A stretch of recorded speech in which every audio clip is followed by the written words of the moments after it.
DB হারুনকে ভয় পায় নাই, থানার ওসিকে ভয় পায় নাই, ডিজিডিএফআই এনএসআই যারা দলীয়করণ করেছিল হাসিনা তাদেরকে ভয় পায় নাই। দলের শীর্ষ পর্যায়ের নেতাদের নির্দেশে দলের সাংগঠনিক শক্তি বাড়িয়ে দেশের মানুষের কথা বলার চেষ্টা করেছে। রণাঙ্গনের একজন যোদ্ধা হিসাবে সাহসটুকু অন্তত আছে।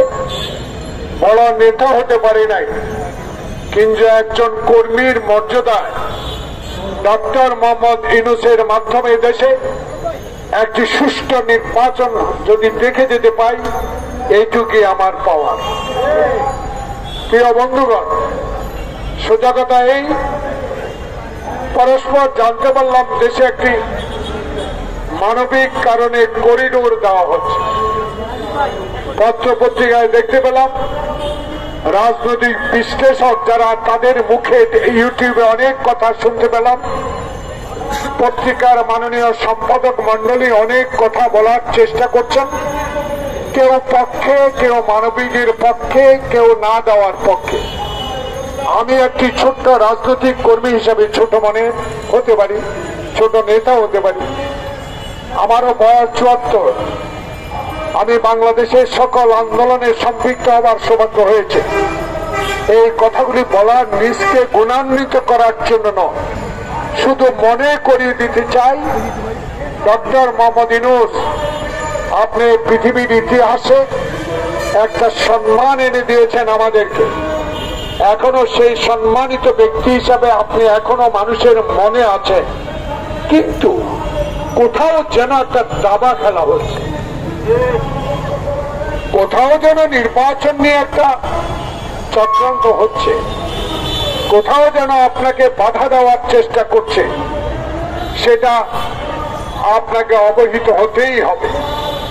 আপনাকে আপনার সহযোগীরা যারা অ্যাডভাইস করেন, যারা অ্যাডভাইজার, তাদেরকেও সতর্ক অবস্থায় থাকতে হবে। এই দাবাটা কোথায় খেলা হচ্ছে?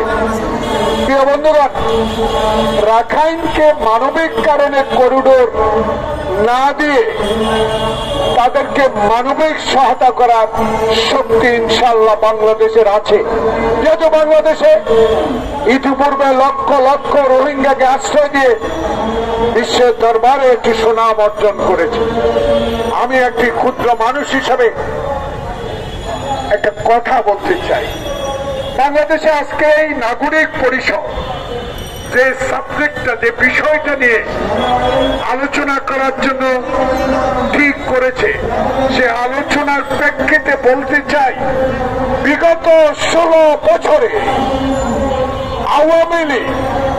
আওয়ামী লীগের নেতারা, আওয়ামী লীগের সহযোগী সংগঠকের নেতারা, সামান্যতম পদ পদবি যারা পেয়েছে আওয়ামী লীগের, তারা বাংলাদেশে যে সম্পদ লুট করেছে, যদি এই সরকার চেষ্টা করে এই সম্পদ উদ্ধার করে এই রাখাইনের জন্য যে কোনো একটা দ্বীপরাষ্ট্র কিনে দিতে পারে।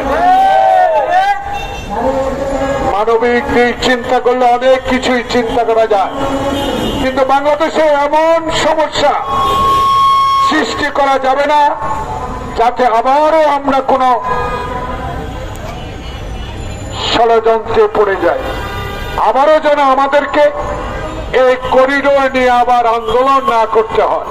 তাই সরকারের কাছে করিডোরের প্রশ্নে আমি অনুরোধ জানাবো, বিচার বিবেচনা করে যেই সরকার গঠন করবে, যে দল আপনার অধীনে নির্বাচন দিয়ে, সেই সরকারকে এই বিষয়ে সিদ্ধান্ত নেওয়ার জন্য আমি বিনয়ের সহিত আপনাকে অনুরোধ জানাবো। বন্ধুগণ, আওয়ামী লীগের নেতাদেরকে গ্রেফতার করা হয় না। পরস্পর পত্রিকায় মানুষ বলা শুরু করেছে, আইজিপি থেকে শুরু করে খুব ভদ্রলোক মানুষ, ডিএমপি কমিশনার থেকে শুরু করে সবাই বলে মামলা নিতে দেখে শুনে নেবেন এবং গ্রেফতার করতে খুব সাবধানতা অবলম্বন করবেন। অবশ্যই হাসিনার মতো করতে চান না, আপনাদেরকে ধন্যবাদ। কিন্তু বিষয়টা হলো, যেদিন এই গণতান্ত্রিক আন্দোলনে বাংলাদেশ জাতীয়তাবাদী দলের সকল পর্যায়ের নেতাদেরকে বিনা কারণে, বিনা মামলায়, বিনা অজুহাতে মায়ের সামনে, বউর সামনে, ছোট্ট শিশির সামনে বিনা ওয়ারেন্টে যারা গ্রেপ্তার করেছেন, যাদের নির্দেশে যারা গ্রেপ্তার করেছেন, তারা এখনো বহাল তবিয়তে বাংলাদেশে আছে। তাদের বিষয়ে আপনাদেরকে 8 মাসও কেন সিদ্ধান্ত নিতে পারলেন না?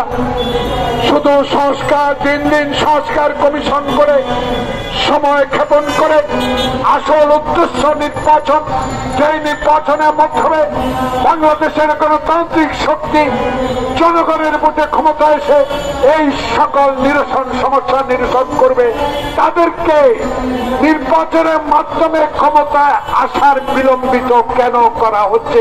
তাই কোথাও যেন একটা দাবা খেলা হচ্ছে।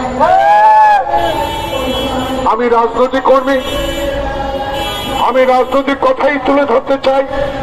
তাই আজকে নাগরিক পরিষদের আমার নেতারা যারা সামনে বসে আছেন, রুমা সহ, হতাশ হবার কিছু নাই। গতকালকে আরেকবার প্রমাণিত হলো বাংলাদেশে, যিনি গণতন্ত্রের জন্য 16 বছরে লড়াই করেছেন, যিনি নিজের সন্তানকে হারিয়েছেন, যিনি তার বড় ছেলেকে 11 সরকার মেরুদণ্ড ভেঙে দিয়ে বিদেশে পাঠিয়ে দিয়েছেন, যাকে বিনা কারণে 5টি বছর কারাগারে রাখা হয়েছে, যাকে বিনা চিকিৎসা মৃত্যুর দিকে ঠেলে দিয়েছিল।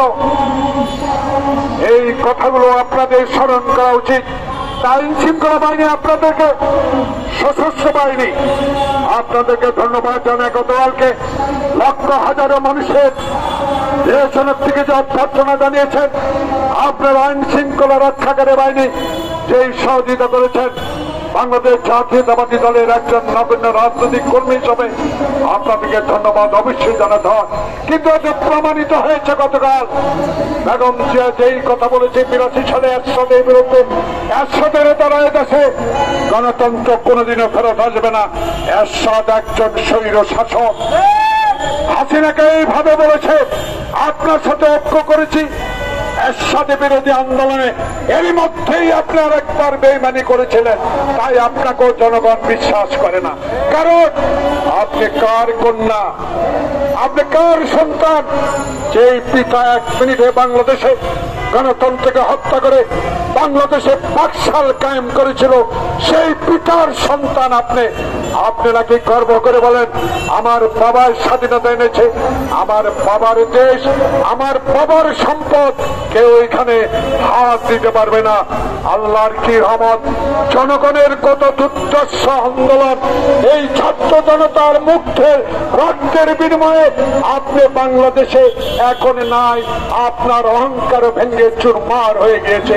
আপনি এখন ভারতে মোদির কাছে বসে এখনো ষড়যন্ত্র দাবার চাল চালছেন। বাংলাদেশের জনগণ আপনাকে আর কখনো এই দেশে রাজনীতি করতে দিতে আসবে না, যতক্ষণ না পর্যন্ত আপনার বিরুদ্ধে 100-র উপরে মামলা, সে মামলার বিচার না হবে। তাই আজকে বেগম জিয়া আবার প্রমাণিত করেছেন। গতকালকের এই অভ্যর্থনা আমরা আবার উৎসাহ পেয়েছি, জনগণ আবার উৎসাহ হয়েছে, উৎসাহিত হয়েছে। এদেশে গণতান্ত্রিক আন্দোলন ইনশাল্লাহ আবার সফল হবে। যারা 4000 উপরে বিএনপি নেতাকর্মী আত্মহত্যা দিয়েছেন, আস্থা এবং গুণগত মানের ঠিকানা আবুল খায়ের অ্যান্ড আদার্স। এখানে আস্থা, বিশ্বাস এবং ভালোবাসায় আপনার স্বপ্ন পূরণের জন্য রয়েছে নিত্য নতুন এবং ক্লাসিক সব টাইলসের কালেকশন। নামি দামি ব্র্যান্ডের রড, সিমেন্ট, প্রত্যাশিত মাপ ও দামে রয়েছে আপনার আস্থা অর্জনের প্রতিশ্রুতি। প্রজন্ম থেকে প্রজন্মের হাত ধরে আজও সততা এবং গুণগত মান নিয়ে সকলের আস্থা জাগিয়ে চলছে আবুল খায়ের অ্যান্ড আদার্স।